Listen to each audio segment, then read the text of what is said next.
Nations, neighborhoods, the next generation. If you've been around our website, you've bumped into it. And it's not just phrases for us. It's what we really, really believe in. Next generation, that's pretty easy. We go after that next generation. Every generation has the responsibility to reach the next generation.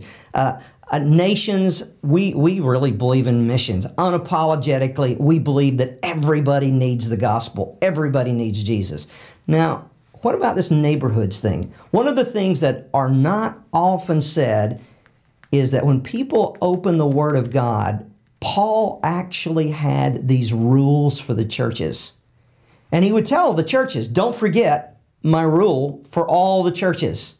I've talked to pastors, I've talked to professors, and I've said to them, tell me, do you remember Paul's rule for the churches? And people go, what rule are you talking about? But you'd think if Paul had a rule that he repeated 3 times and he says, don't forget this, this is my rule for all the churches, you would think we'd have that written everywhere. Where Paul's rule for the churches was that you don't rip people out of their cultural, their family roots, that you remain in and you go back in to and redeem and restore those cultures. So we really believe in restoring the cities and restoring the neighborhoods and restoring those suburbs. And people talk a lot about restoring the city, but there's a lot of people that live in the suburbs that have empty hearts, that live in those cul-de-sacs of just emptiness. And we want to see every neighborhood redeemed and restored with the gospel of Jesus Christ. We want to equip you